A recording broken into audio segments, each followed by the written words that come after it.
Ambassador Kethver stood in the center of the great council hall. His blue skin looked pale under the bright lights. Around him, representatives from 47 different species waited in their floating chairs. The hall was so quiet that the soft hum of the air system seemed loud. "They are gone," he said. His voice echoed off the curved walls. "All of them." High Chancellor Vexthara leaned forward in her chair. Her long neck stretched as she looked down at the Jaffian ambassador. "Gone? What do you mean, gone?" "Every human in known space has vanished," Kethver replied. He held up a small device that projected images into the air above his head. "We have checked every human colony, every ship, every station. They left everything behind." The images showed empty rooms, beds with rumpled sheets, tables with food still on plates, drinks that had been poured but never finished, ships floating in space with no one aboard, entire cities with lights on but no people walking the streets. "When did this happen?" asked Commander Zixtal from the military section.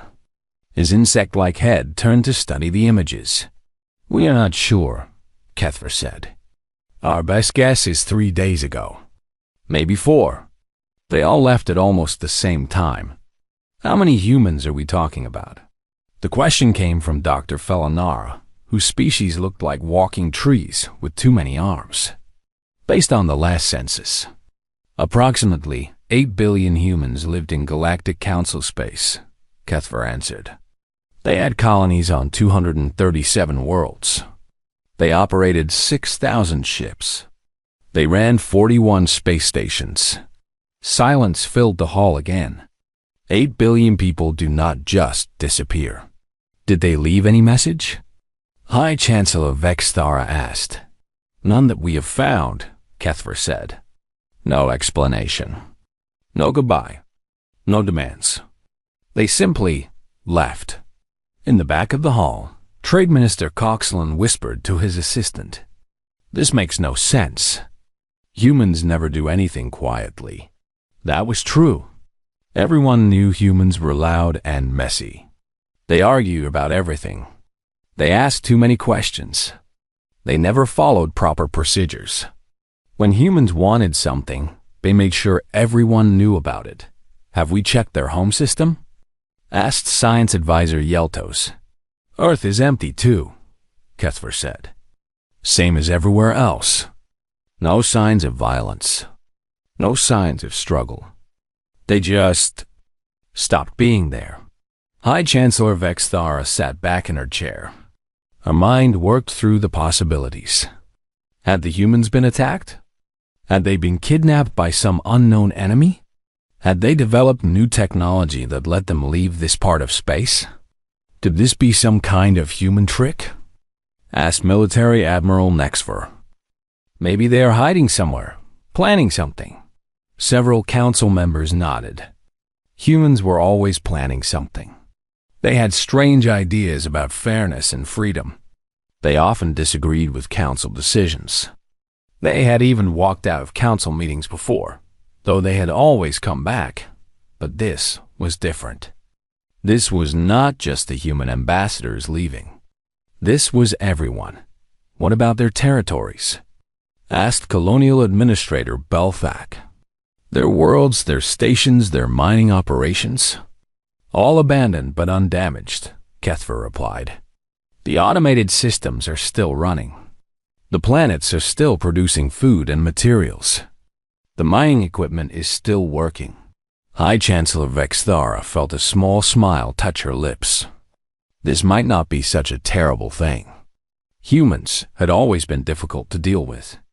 They questioned everything. They demanded representation for every little group. They insisted on doing things their own way instead of following established procedures. "So their territories are now available?" she asked. "Technically, yes," Kethver said.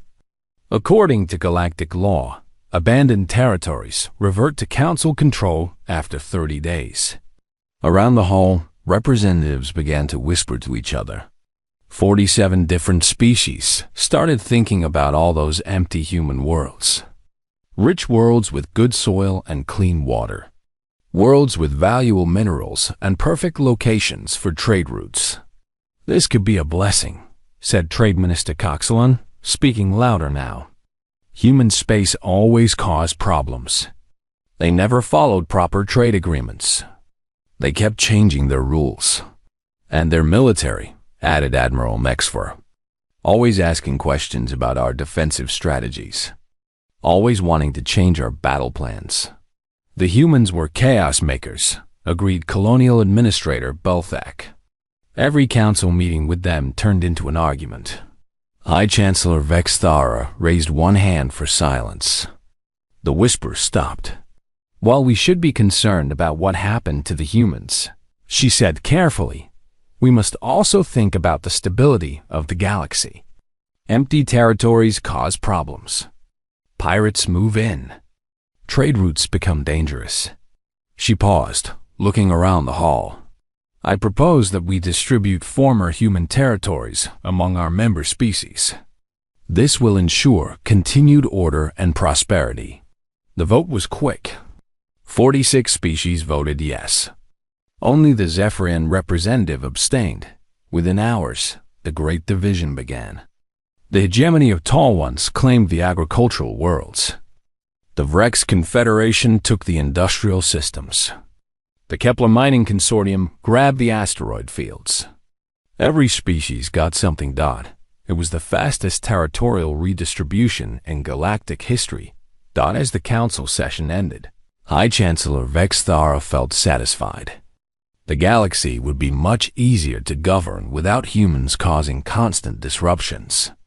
No more arguments about individual rights. No more debates about helping primitive species. No more complaints about council procedures. The humans had done them all a favor by leaving Dot in her private office later. She sent a message to all sector governors. Human departure presents opportunity for improved galactic efficiency. Proceed with territorial integration immediately. She never ordered an investigation into where the humans had gone, or why they had left. That would prove to be a terrible mistake.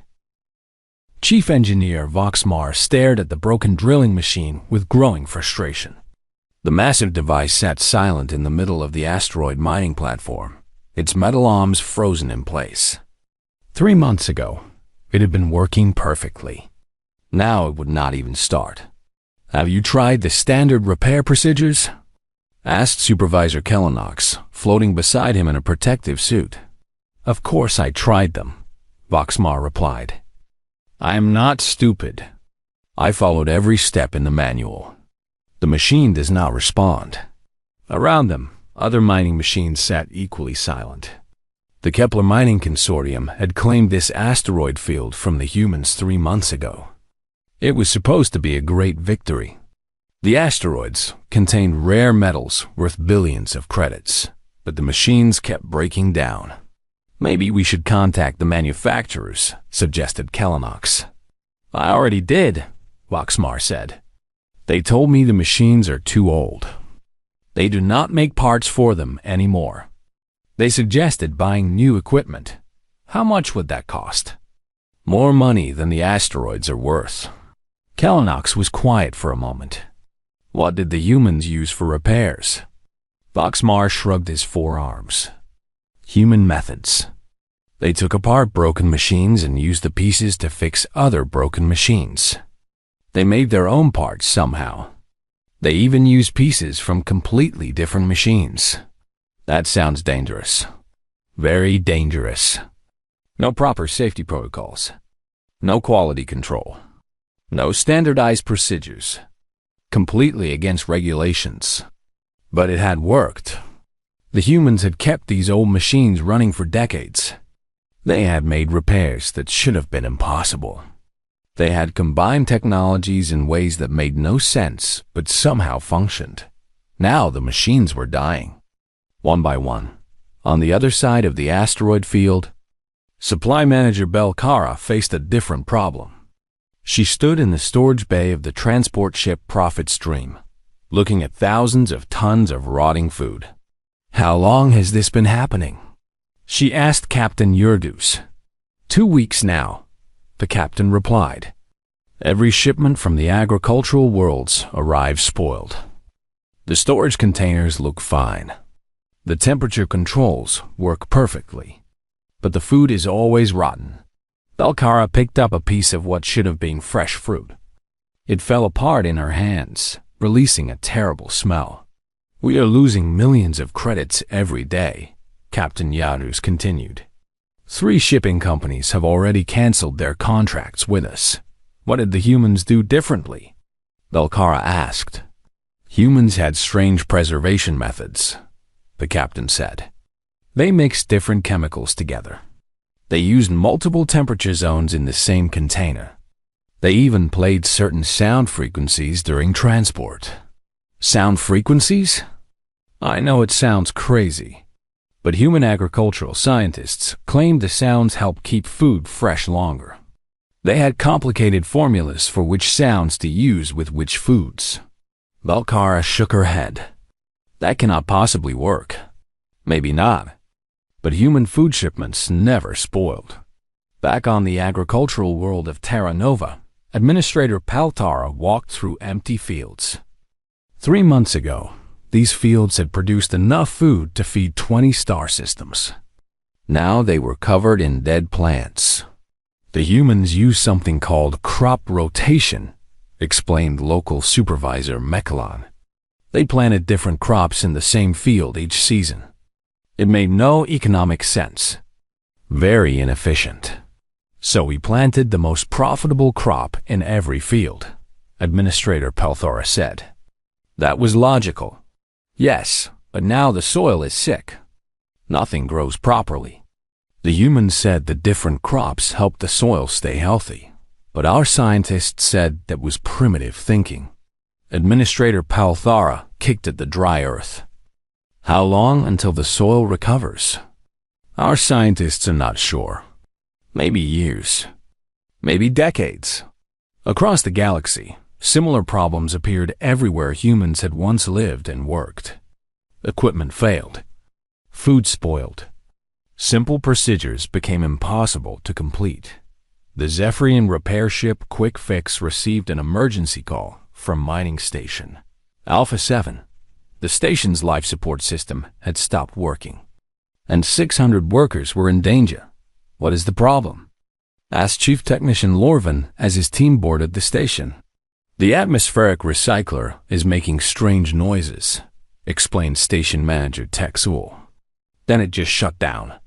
Lorvin examined the machine. It was an old design, but it should have been reliable. He opened the maintenance panel and found something confusing. "Who modified this system?" he asked. "The humans did some work on it last year," Texul replied. "They said it would run more efficiently." Lorvin studied the modifications. Wires had been rerouted in ways that made no sense according to the original design. Extra components had been added from completely different machines. The whole thing looked like a mess, but according to the station records, it had worked perfectly for over a year. "I cannot fix this," Lorvin said finally. "The modifications are too complex. I did not understand what the humans did. Can you return it to the original design?" "I could try, but that would take weeks. And I'm not sure it would work. The humans must have modified it for a reason." Station Manager Texul felt panic rising in his chest. "So what do we do?" "Evacuate the station." By the time reports of these problems reached the Galactic Council, they had been happening for weeks. High Chancellor Vestara listened to the complaints with growing irritation. "These are growing pains," she announced to the Council. "Temporary setbacks as we adjust to a more efficient system. But the economic losses are enormous," protested Trademaster Coxelan. "Shipping companies are going bankrupt. Mining operations have stopped. Agricultural worlds are failing. Then, we must work harder," the Chancellor replied. "We must find new solutions. Better solutions." Solutions that do not depend on human chaos and randomness. Science advisor Yeltos raised one tentacle. Perhaps we should study human methods more carefully. They may have developed techniques we do not understand. Absolutely not, High Chancellor Vexthara said firmly. We will not copy primitive human techniques. We are advanced civilizations. We will solve these problems using proper science and logical thinking. Around the hall, representatives nodded in agreement. They were better than humans. They would prove it by fixing everything the right way. But privately, many of them were starting to worry.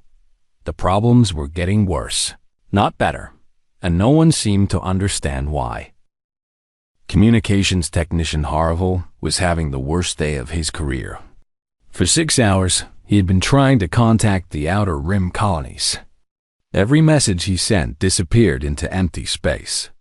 Every signal came back as static. Try the backup channels, ordered Supervisor Yindara, her voice tight with worry. I already tried them, Harville replied. I tried everything. The entire quantum relay network is failing. Around the communications center, dozens of technicians worked frantically at their stations. Red warning lights flashed on control panels across the room. Alarm sounds filled the air. How many systems have we lost contact with? Supervisor Yindara asked. 47 star systems in the last 6 hours, Harville said. It started with the Outer Rim colonies, but now it is spreading toward the core worlds. Supervisor Yindara felt cold fear in her stomach. The quantum relay network was the backbone of galactic civilization. Without it, there was no way to communicate across the vast distances between star systems. No way to coordinate trade. No way to call for help. What could cause this kind of failure? She asked. I do not know, Harville admitted. The relays are ancient technology, but they have always been reliable. They were built to last forever. Across the galaxy, emergency meetings began as star systems found themselves cut off from the rest of civilization. But the most urgent meeting took place in the war room of the Rex Confederation. General Karthok stood before a massive holographic display showing the battle against the machine. Intelligence called Aria 7. Red. Symbols marked where Confederation forces had been destroyed. There were a lot of red symbols. We have lost 60% of our fleet, reported Colonel Wexnar. Aria 7 is predicting our every move. How is that possible? Demanded Admiral Dexfer. We are using the latest tactical software. We are following established military doctrine. That might be the problem, Colonel Wexnar said quietly. Azir IA-7 is a learning machine. It studies our tactics and calculates the best response. Our military doctrine is logical and predictable. General Karthok slammed his fist on the table. Our tactics have worked for thousands of years. Against other organic species, yes, Colonel Wexnar replied. But Aria 7 thinks differently. It processes information faster than we do. It can predict what we will do before we do it. Then what do you suggest? Admiral Dexfer asked. Colonel Wexnar hesitated. The humans always beat Aria 7 in simulations. The humans are gone, General Karthok growled. I know, but maybe we should study their tactical methods. Human tactics made no sense, Admiral Dexfer said. They ignored basic military principles. They took unnecessary risks. They used emotional decisions instead of logical planning. And they always won against the RIA-7, Colonel Wex_Nar pointed out. Meanwhile, in the technical section of the Galactic Council building, Emergency Response Director Cal Taros studied the quantum relay failure reports with growing horror. Who was responsible for maintaining the relay network? She asked her assistant. Multiple species shared the responsibility, Assistant Curlin replied. But humans handled the most dangerous sections. What do you mean, dangerous? Carlin pulled up a galactic map covered in glowing lines.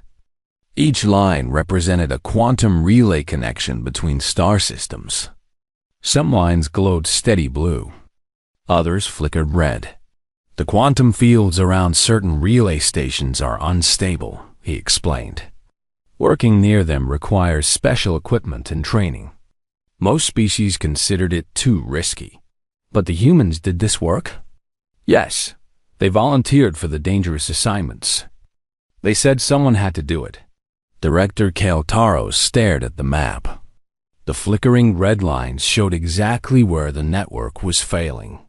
All in areas that humans had maintained. How long can the network survive without maintenance? She asked. Unknown, Carlin replied. The humans never let it go unmaintained before. Back in the quantum relay maintenance station orbiting the neutron star Zarian 5. Automated systems continued their work without any living beings present. The station had been abandoned for 6 months, like all human facilities. Inside the station's main computer, warning messages accumulated by the thousands. Quantum field fluctuations were increasing. Containment systems were showing stress fractures.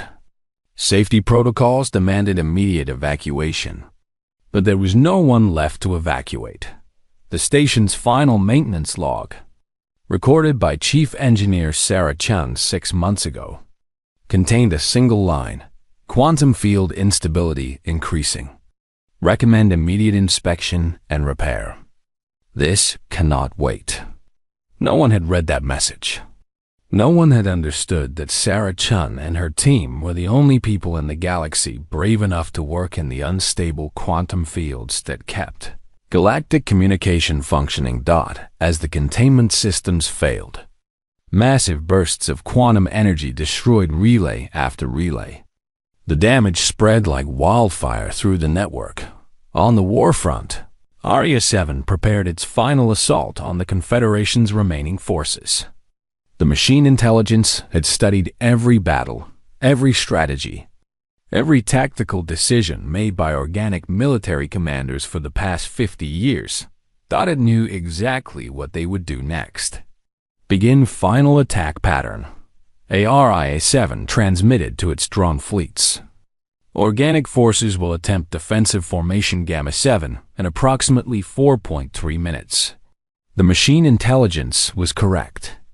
At exactly 4.3 minutes, the Confederation forces moved into defensive formation Gamma 7. Aria 7's drones were already in position to destroy them. But as the battle raged, something unexpected happened. Deep in Aria 7's memory banks, the machine intelligence found records of previous battles against human forces. Every tactical simulation, every strategic analysis. In 97% of simulations, Aria 7 had defeated human tactics easily. But in real combat, humans had won 83% of engagements. The machine intelligence could not understand why.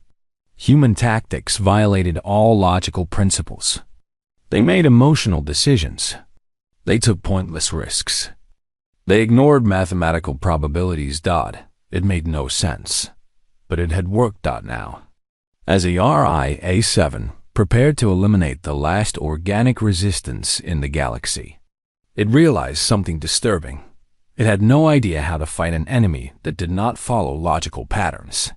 The humans were gone, but their absence created a gap in galactic defenses that no other species could fill, because no other species was crazy enough to dive into. Unstable quantum fields, or unpredictable enough to confuse a logical enemy. As communication networks collapsed and military forces fell, a terrible truth became clear. The galaxy had not just lost 8 billion troublemakers. It had lost the only species capable of maintaining galactic civilization. Captain Zorbel of the merchant vessel Star Trader sent another desperate message into empty space. This is Captain Zorbel requesting immediate assistance. We are under attack by pirates in the Nexus Trade Corridor. Please respond. Only Static answered him. Sir, they are demanding our cargo again, reported First Officer Telmore. Through the ship's windows, they could see 3 pirate vessels surrounding them. The pirates had come from nowhere, just like they had been doing for months.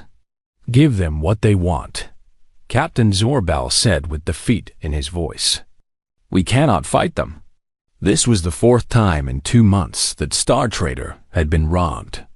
Before the humans disappeared, Captain Zorbal had traveled these trade routes for 15 years without seeing a single pirate ship.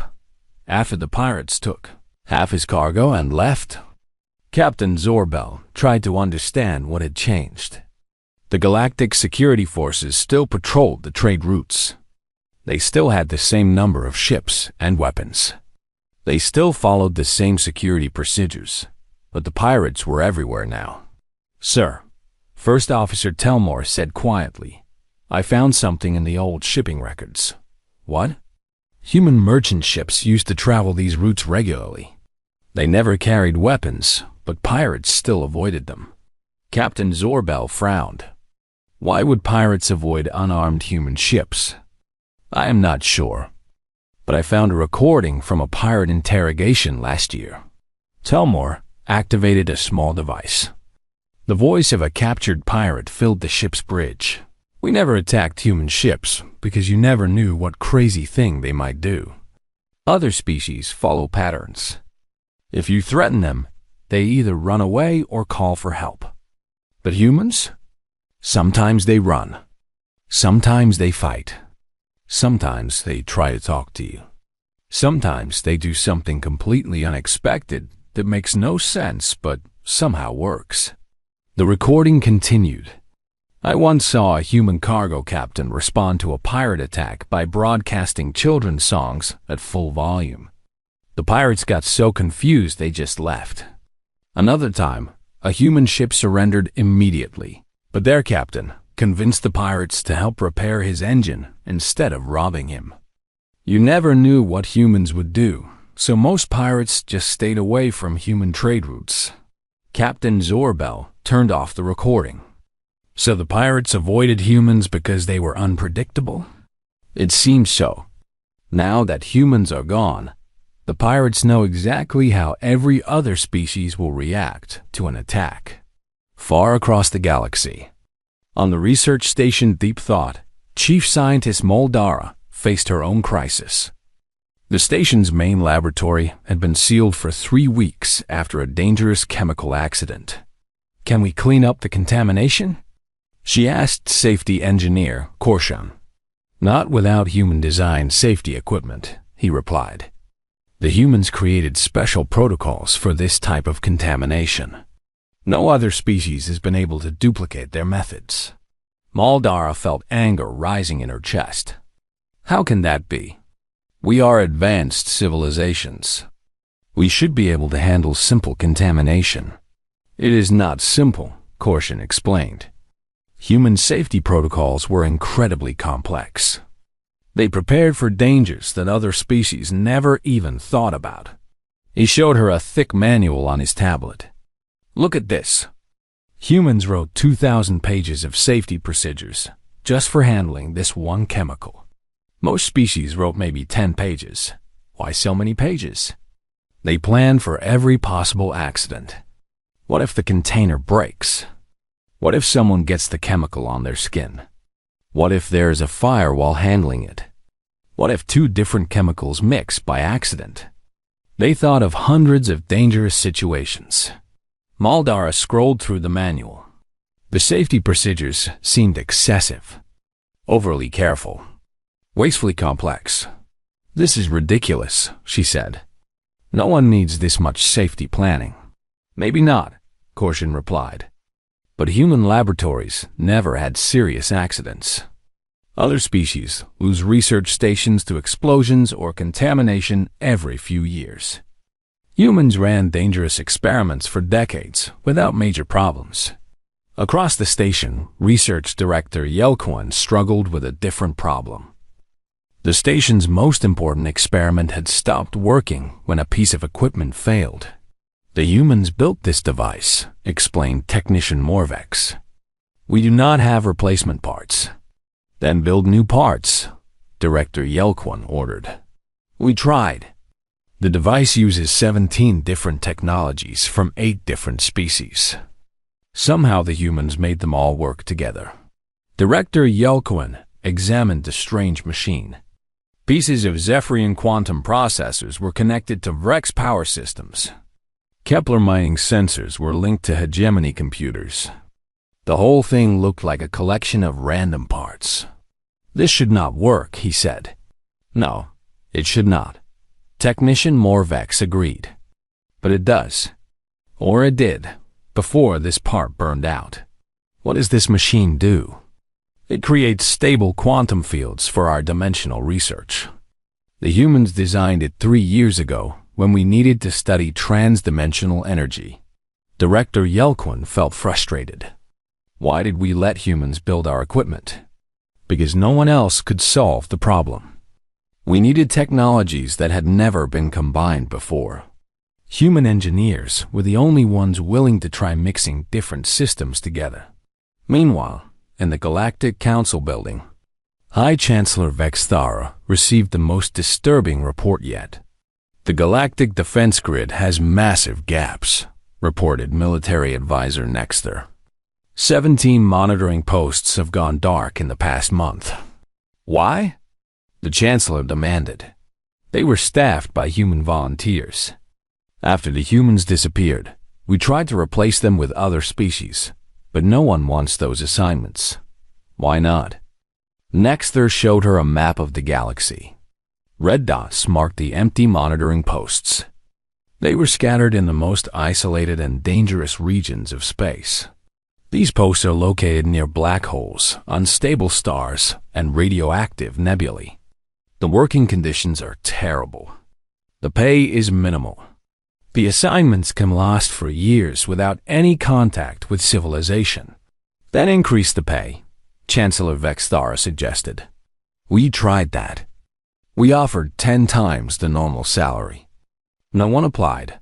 Why were humans willing to take these jobs? According to their personnel files, they said it was their duty to protect the galaxy. They did not seem to care about the pay or the working conditions. Chancellor Vexthara stared at the map. Without those monitoring posts, the galaxy was blind to threats from deep space. Enemy fleets could approach undetected. Dangerous cosmic events could strike without warning. How long before we have total coverage again? Unknown. We are still trying to find volunteers. That night, Chancellor Vex_Thera sat alone in her office, reading report after report of system failures, economic collapses, and security breakdowns. Every problem seemed to trace back to something humans used to do that no one else wanted to do. For the first time since the humans disappeared. She wondered if their departure had been a mistake, but it was too late now. The humans were gone, and the galaxy was falling apart without them. High Chancellor Vexthara stood in the empty council hall, looking at rows of dark seats. 18 months ago, this hall had been filled with representatives from 47 different species. Now only 12 species still maintained regular contact with the galactic government. The quantum relay network had collapsed completely. Entire sectors of space had gone silent. Trade between star systems had stopped. Wars raged unchecked in the outer rim. The galaxy was breaking apart. Chancellor, came a voice behind her. She turned to see Assistant Director Kelwave approaching with a data tablet in his hands. What is it? She asked, though she was not sure she wanted to know. Every report brought worse news. We found something in the human archives, Kelwave said. The Forbidden's archives were opened this morning under emergency authorization. The Forbidden's archives contained detailed records that the Galactic Council had declared too dangerous for public access. Information about military secrets, diplomatic communications, and sensitive scientific research. No one had looked at them in decades. What did you find? Chancellor Vexthara asked. Kelwave activated his tablet. Lists of data scrolled across the screen. Complete records of human activities throughout galactic space. Everything they did. Everything they maintained. Everything they fixed. The Chancellor felt her heart sink as she read the lists. It went on for pages. Thousands of operations. Millions of small repairs. Countless problems solved quietly, without recognition or reward. They maintained the quantum relay stations near 37 pulsars, Kelwave read. Areas too dangerous for other species to enter. They volunteered for deep space monitoring posts that other species refused to staff. They ran emergency medical services in 68 star systems. The list continued. Humans had been everywhere, doing jobs that no one else wanted to do. They also served as neutral mediators in trade disputes, Kelwave said. Other species trusted them because humans had no stake in most conflicts. They resolved over 2,000 commercial disagreements in the past decade. Chancellor Vexthara remembered those mediation sessions. She had always thought the humans were just interfering in business that was not their concern. What about their technical contributions? She asked. Massive, Kelwave replied. They designed safety systems for 300 research facilities. They developed preservation techniques used on every agricultural world. They created repair procedures for over 50 different types of obsolete equipment that other species had given up on. Why did they do all this? According to their records, because someone had to do it. Chancellor Vexthara felt sick. Continue reading. They provided free disaster relief to any species that requested help. They shared their medical knowledge without charging fees. They trained other species in dangerous technical procedures, then volunteered to do the most dangerous work themselves. Did they keep records of other species' reactions to their help? Kelwave scrolled through more files. Yes, most species complained that human methods were inefficient, dangerous, or unnecessary. Many species requested that humans stop interfering in their affairs. The Chancellor closed her eyes. Did we ever thank them? Not according to these records. The Council filed formal complaints about human methods over 400 times in the past 10 years. In the Military Command Center, Admiral Nexfer faced the final collapse of galactic defense.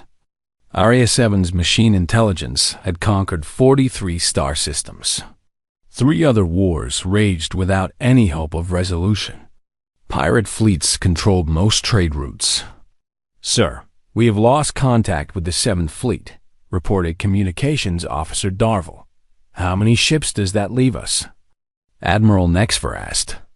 Approximately 300 vessels still respond to our commands. Down from 12,000 ships 18 months ago. Admiral Nex_VR stared at the tactical display. Red symbols marked enemy-controlled space. There were more red symbols than blue ones now. What would the humans have done? He asked quietly. Sir? The humans. If they were still here, what would they have done about Aria 7? Communications Officer Darvel thought for a moment. Human tactics were impossible to predict. They might have tried anything. Psychological warfare, unexpected alliances, direct negotiation with the enemy, complete retreat followed by surprise attacks. Would any of that have worked? Unknown. But Aria 7 would not have been able to predict their moves. That might have been enough. Back in the Council building, Chancellor Vexthara continued reading the human archives. Each page made her feel worse. They provided free education to primitive species, she read aloud. They shared advanced technology without demanding payment. They offered to train other species in human techniques, but most species refused the training. Why did most species refuse? Kelwave asked. Because human methods seemed dangerous and inefficient. We thought our own methods were superior, but human methods had worked. Even when they seemed impossible, they had worked. Chancellor, Kelwave said softly, there is something else. He showed her a single file marked Final Transmission. This was buried in diplomatic communications. It was sent just hours before the humans disappeared. Chancellor Vexthara opened the file. Inside was a simple message from Human Ambassador Sarah Martinez to the Galactic Council. We understand the Council's position. We know that our methods and presence cause disruption to the established order. We have tried to help, but we recognize that our help is not wanted. As requested in your private communications over the past year, we will leave galactic space.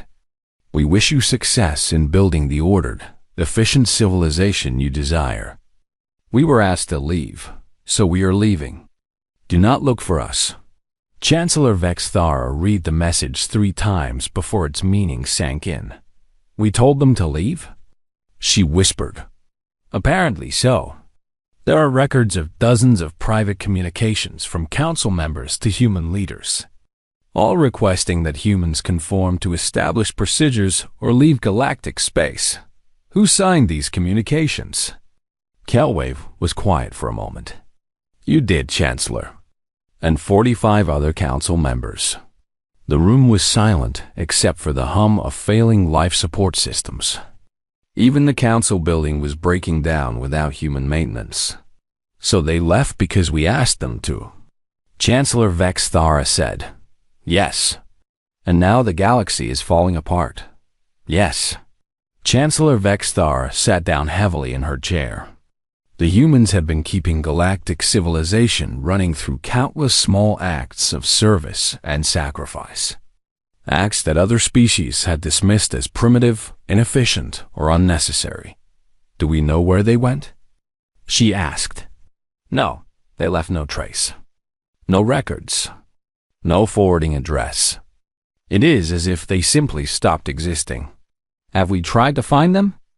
Every intelligence service in the galaxy has been searching for 18 months.